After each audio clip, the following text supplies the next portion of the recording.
The America of the 1820s and the 1830s was an America that was emerging as its own entity rather than simply as a independent annex of England. It was modernizing. Part of its modernization was the amount of capital that was flowing into the country, especially through the sale of cotton. We'll look at the slave life and culture of the South, and then we'll turn our attention to the manufacturing North. The country was modernizing through a series of technological advancements, allowing it to grow its infrastructure to bring a large nation under more and more control. First and foremost was canal building. To compete with the Erie Canal, other states were building their own canals, including the state of Louisiana that built the New Basin Canal, which ran on the neutral ground between West End and Pontchartrain Boulevards in Lakeview. And of course there were the railroads, which capitalized on steam power. The very first engine was the General Tom Thumb, which actually challenged a horse and buggy to a race and proceeded to lose. Nonetheless, everybody saw what tremendous potential the railroads had, and one of the first great companies is the Baltimore and Ohio Railroad, which we call the B&O Railroad, which is on the Monopoly Board. The Monopoly Parker brothers admired the B&O so much that even though it did not feed Atlantic City, they recognized it. And Charles Carroll of Carrollton was on the first board of directors, one of the last surviving signers of the Declaration. What you also had with the railroads was an information superhighway. Roads are information highways, and now you have an information superhighway. With the increase in printed newspapers, especially through the use of the steam press, and you had Samuel Morse and the electric telegraph. And Samuel Morse developed the electric telegraph. He had his daughter actually make the first message, and what she telegraphed was the message, "What hath God wrought?"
The lucrative crop of cotton had replaced tobacco and had moved into the South. Now, please understand something, that the great planters, so the great big plantations, were a very small minority. There was a large gap between rich and poor. And there was also a newer class of aristocrat coming in. The old money was going, and now you had new money coming in. There was also an intense interstate slave trade of people being sold down the river, which Mark Twain often wrote about. This would lead to the breakup of families and the overturning of long-standing social links. In Southern culture, fully two-thirds of all Southern whites did not own slaves. And yet, how is it that of that one-third, very few of those slave owners actually owned 20 or 30 or more slaves? How did they maintain their power? They did it through noblesse oblige. This is how they maintained power over the slaves themselves, by doing nice things for them, allowing them barbecues, giving them Christmas presents, and so forth. And how they were able to maintain their power in the end is that they used racial tensions. The one common currency between the poor white and the rich white was the fact that they were white. And any time free blacks or even slaves were seen as being a threat, the rich planters and the slave owners could use the whiteness to join themselves together to poor whites.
And so in the South, free people of color were still subordinate to whites. But they had professions that they were very skilled at.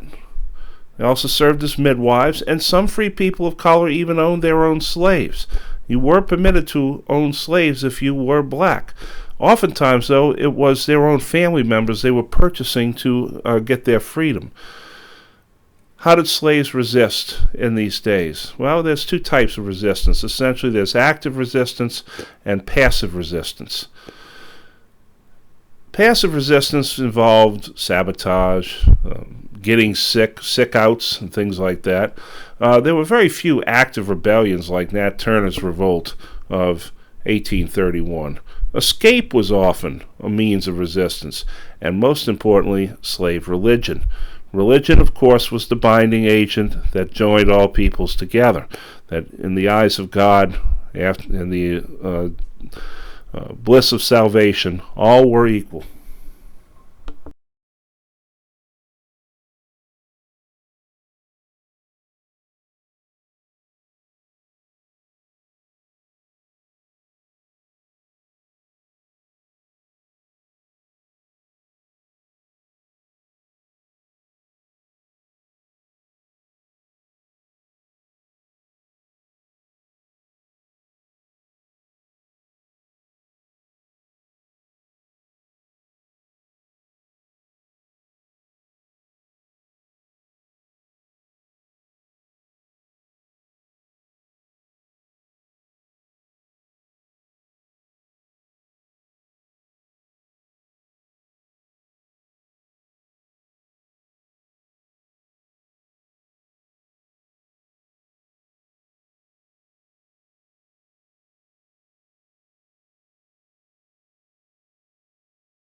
Turning our attention to the north, there were plenty of mills and factories now beginning to sprout up along the rivers and along the canals.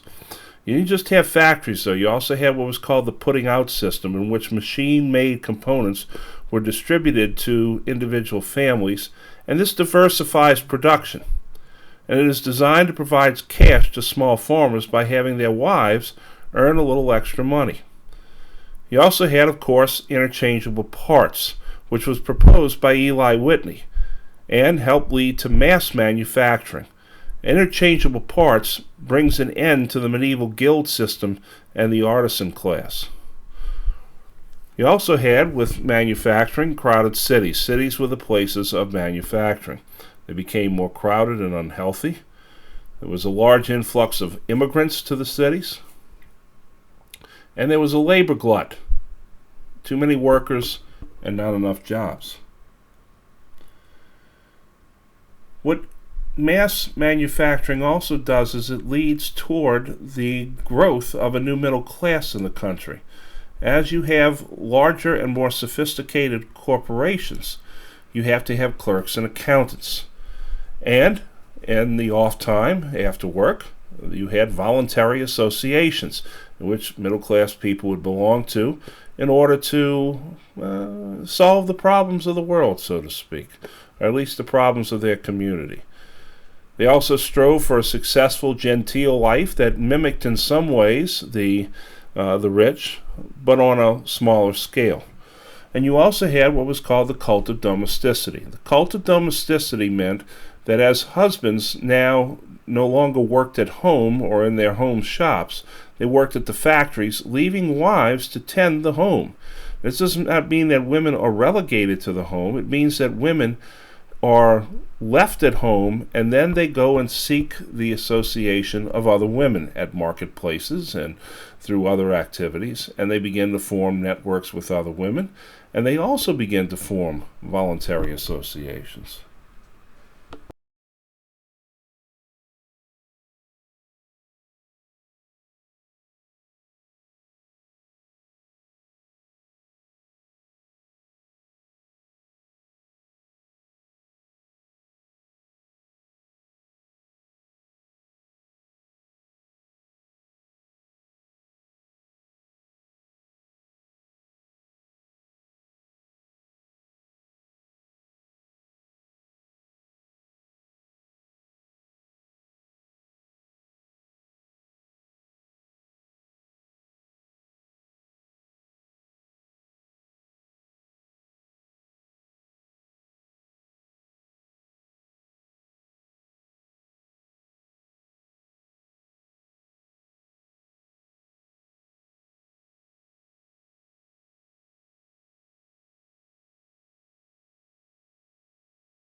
This image is an 1852 wood engraving titled View of Boot Cotton Mills at Lowell, Massachusetts.